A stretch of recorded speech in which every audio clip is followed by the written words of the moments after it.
नमस्कार दोस्तों, स्वागत है आप सभी का उत्कर्ष ITI में।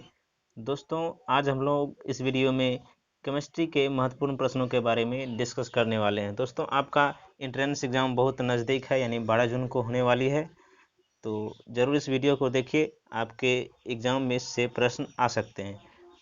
तो चलिए दोस्तों, शुरू करते हैं। शुरू करने से पहले चैनल पर नए हैं तो ज़रूर सब्सक्राइब कीजिए दोस्तों, आपको इस तरह के वीडियोज़ देखने को मिलेगी। तो चलिए दोस्तों, आज का प्रश्न देखते हैं और वह है दोस्तों, इस तत्व के यौगिक यानी घेघा रोग को रोकने के लिए साधारण नमक में मिलाए जाते हैं। घेघा रोग जो कि ग्वाइटर होता है को रोकने के लिए साधारण नमक में कौन सा तत्व को मिलाया जाता है? तो इस प्रश्न का सही जवाब हो जाएगा दोस्तों ऑप्शन नंबर डी आई, यानी आयोडीन को जो है कि मिलाया जाता है साधारण नमक में। वह किस लिए मिलाया जाता है? घेघा रोग को रोकने के लिए मिलाया जाता है। ऑप्शन नंबर डी जो है दोस्तों इस प्रश्न का सही जवाब हो जाएगा दोस्तों, ऑप्शन नंबर डी सही जवाब हो जाएगा। अगला प्रश्न है दोस्तों, निम्नलिखित में से कौन एक प्रतिरोधक विलयन बना सकते हैं? प्रतिरोधक विलयन बना सकते हैं, प्रतिरोधक विलयन बना सकते हैं। तो इस प्रश्न का सही जवाब हो जाएगा दोस्तों option number B, option number B CH3COOH plus CH3COONA। Option number B जो दोस्तों ऑप्शन नंबर बी इस प्रश्न का सही जवाब हो जाएगा। अगला प्रश्न है दोस्तों, और वह है धातुओं के परमाणुओं के सबसे बाहरी कोश में इलेक्ट्रॉन की संख्या। धातुओं के सबसे बाहरी कोश में इलेक्ट्रॉन की संख्या है। तो इस प्रश्न का सही जवाब हो जाएगा दोस्तों, राइट आंसर हो जाएगा दोस्तों ऑप्शन नंबर ए, ऑप्शन नंबर ए, ऑप्शन नंबर ए 3 जो है 3 से बड़ा या बराबर हो सकता है, 3 से बड़ा या बराबर हो सकता है। तो ऑप्शन नंबर डी जो है इस प्रश्न का ऑप्शन नंबर ए इस प्रश्न का सही जवाब आएगा दोस्तों, ऑप्शन नंबर ए सही जवाब हो जाएगा। अगला प्रश्न है दोस्तों, और वह है एक अभिक्रिया के लिए वेग स्थिरांक निर्भर करता है। एक अभिक्रिया के लिए वेग स्थिरांक निर्भर करता है इस पर, किस पर निर्भर करता है वेग स्थिरांक? तो इस प्रश्न का सही जवाब हो जाएगा दोस्तों ऑप्शन नंबर ए ताप पर। ताप पर, टेम्परेचर पर वेग स्थिरांक निर्भर करता है, ऑप्शन नंबर ए सही जवाब हो जाएगा इस प्रश्न का। अगला सवाल में है दोस्तों, निम्न में से किसकी विद्युत ऋणात्मकता सर्वाधिक है? विद्युत ऋणात्मकता किसकी सर्वाधिक है? तो इस प्रश्न का सही जवाब है दोस्तों ऑप्शन नंबर सी, ऑक्सीजन की।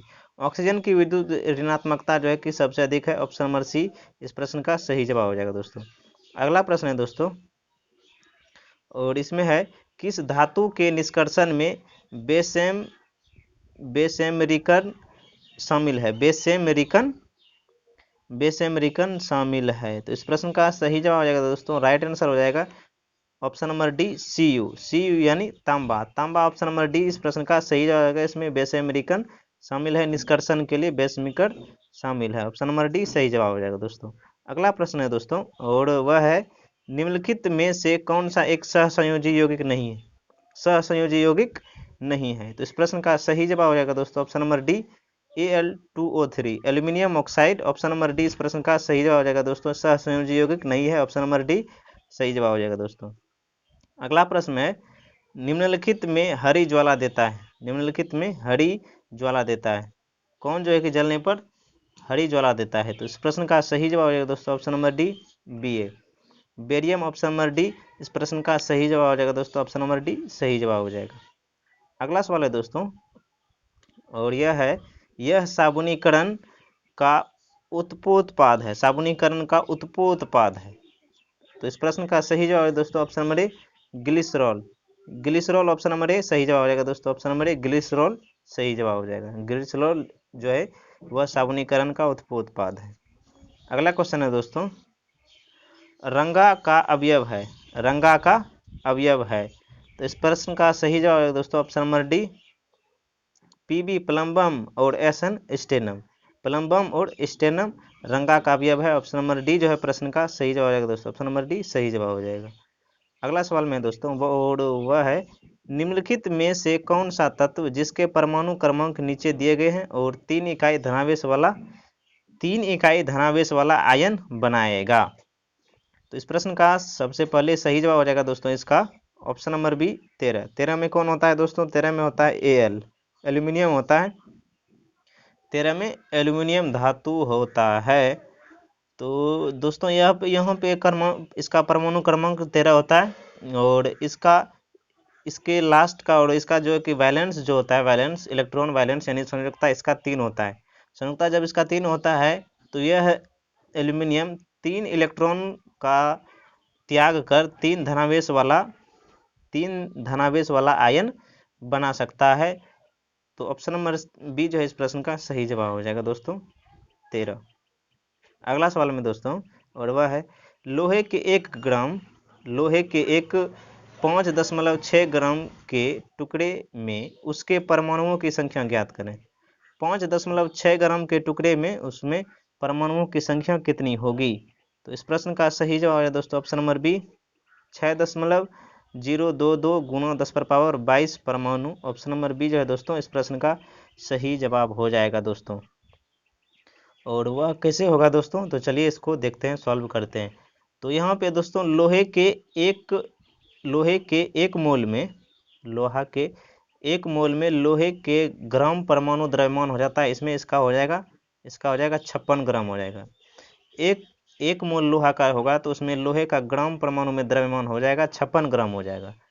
तो इसमें परमाणुओं की संख्या हो जाएगी, इसमें लोहे के तब हो जाएगा लोहे के 6.022 गुणा 10⁻23 परमाणु में लोहे के कितने ग्राम है? 56 ग्राम। लोहे के 56 ग्राम है, तो इसलिए 1 ग्राम का जब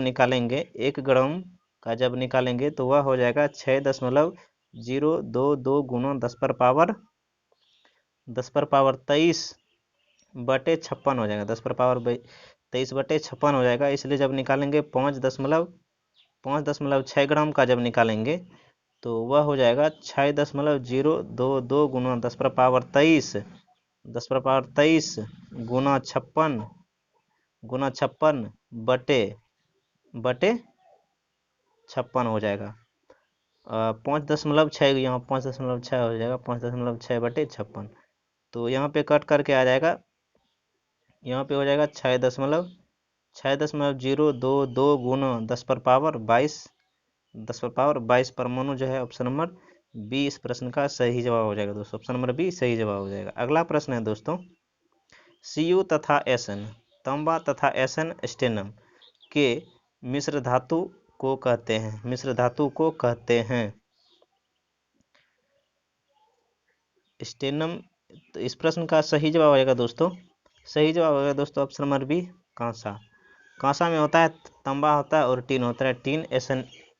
टीन एसन तो ऑप्शन नंबर बी इस प्रश्न का सही जवाब हो जाएगा। एसन माने स्टेनम होता है और यह टीन का जो है कि लेटिन नाम होता है, स्टेनम एसन हो जाता है।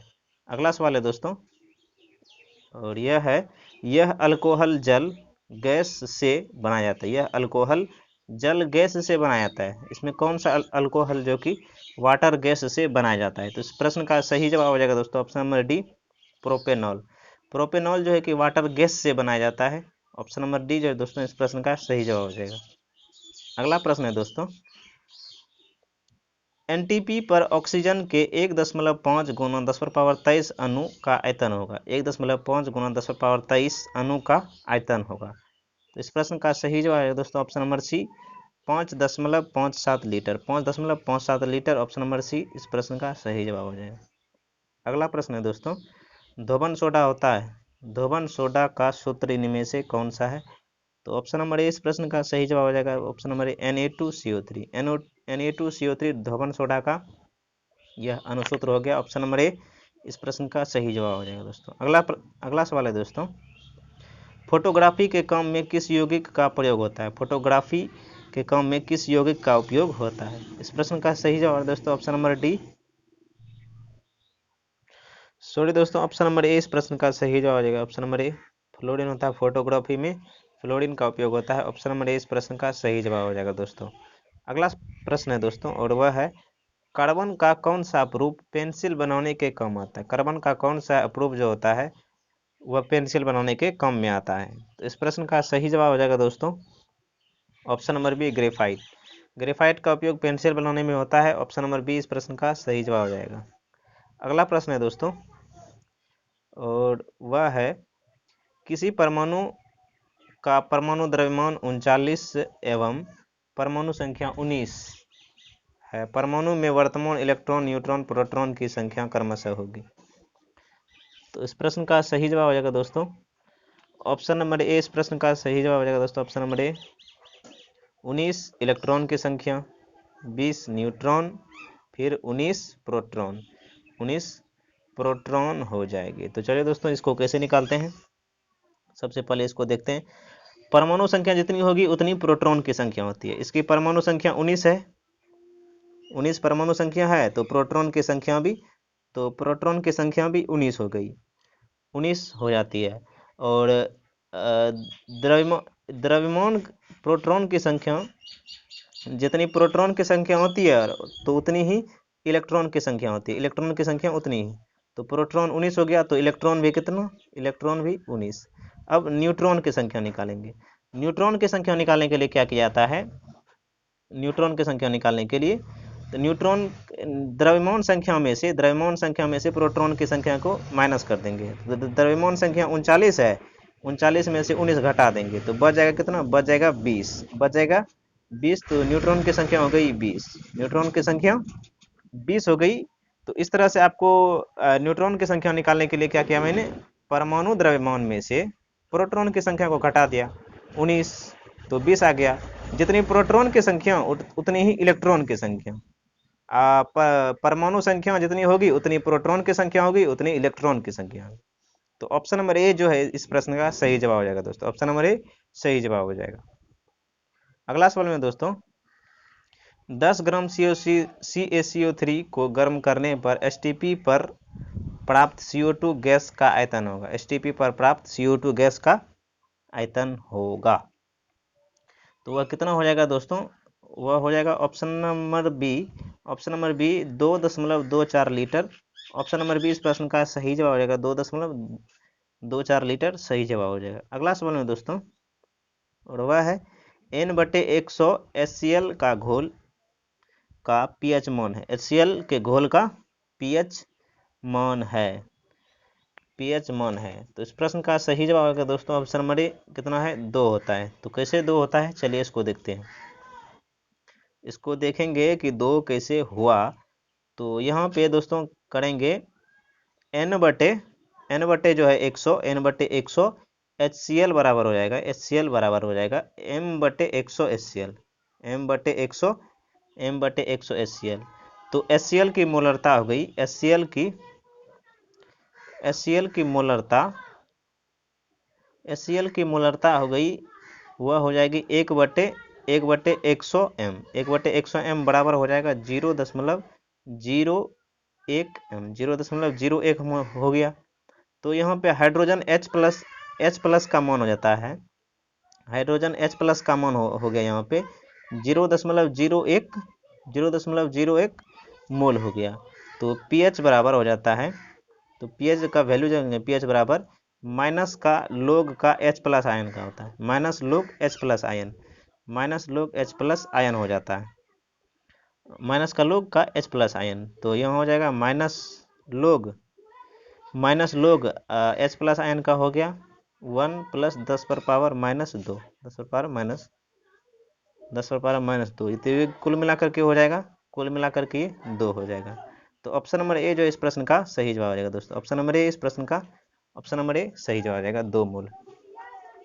अगला सवाल है दोस्तों, और वह है दूध को इसकी भांति वर्णित किया जा सकता है, दूध को इसकी भांति वर्णित किया जा सकता है। तो इस प्रश्न का सही जवाब है दोस्तों ऑप्शन नंबर सी, सॉल की भांति इसको वर्णित किया जा सकता है। ऑप्शन नंबर सी इस प्रश्न का सही जवाब हो जाएगा दोस्तों, ऑप्शन नंबर सी सही जवाब हो जाएगा। अगला सवाल में दोस्तों, वह है कोल गैस मिश्रण है, इस प्रश्न का सही जवाब है दोस्तों option number D, CO CH4 एवं H2 का मिश्रण होता है coal gas. Option number D इस प्रश्न का सही जवाब है दोस्तों, ऑप्शन नंबर डी सही जवाब है। अगला प्रश्न है टिंचर आयोडीन में घोलक है, तो इस प्रश्न का सही जवाब है दोस्तों option number D, alcohol. Tincture iodine में अल्कोहल होता है, ऑप्शन नंबर डी इस प्रश्न का सही जवाब है।